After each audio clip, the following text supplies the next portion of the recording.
За сайн байцгаана уу манайхан. 1 million challenge маань амжилттай сайхан явагдаж байна. Шинэ 7 хоног амжилттай сайхан эхэллээ. За энэ 7 хоногийн хувьд live signal-ын анги маань амжилттай сайхан дууслаа. За live signal-ын хувьд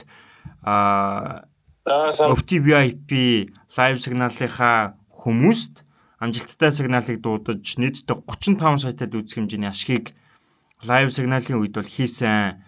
За нэмээд 1 million challenge-ийн хувьд гэвэл за мэдээж эхний ээлжинд нэлээд ийм алдагдлуудыг бол хүлээж явсан.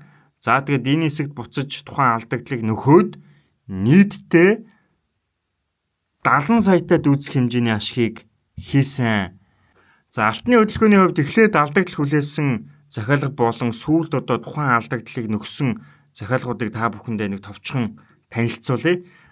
За миний алдагдлыг нөхсөн хөдөлгөөн болвол энэ одоо хөдөлгөөн байгаа. За энийг шилжүүлэгчийн хөдөлгөөн гэж үзээд энийг үндсэн хэмжээ гэж үзсэн хөдөлгөөн байгаа. Тэгээд энэ хөдөлгөөнийг бол энэ төвшнгөөс баядаж стоп лоссыг бол энэ хавьд очвол хаана гэж үзсэн. Тэгээд мэдээж типийг бол дээшээгээ тавьсан. Тэгээд скалп хийж байгаа тохиолдолд тухайн хөдөлгөөнийг дээш нь татуулаад эндээс нийтдээ нэг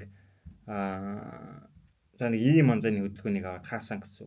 Нэгэн цэг үндсэндээ шалгах үед хаасан. За ингээд энэ хөдөлгөөнийг яагаад баядсан бэ гэвэл ойлгомжтой хөдөлгөөн бол явж ирсэн. Үндсэн хөдөлгөөн pullback шилжүүлэгчийн хөдөлгөөний дуусаад pullback-ын дээшээ татах үед тухайн pullback-ийн хөдөлгөөнийг авч баяд захиалгыг бол өгсөн. За эхний алдагдлыг нөхдөг захиалга бол одоо энэ live signal-ийн үед бас явагдсан. Та бүхэн энэхүү видеог үзвэл хөдөлгөөнийг доошоогоос хээлдэж за бас нийтдээ нэг 50 pp хөдөлгөөнийг доош нь авч алдагдлыг бол нөхсөн. За ийхүү 1 million challenge маань амжилттай явагдаж байна.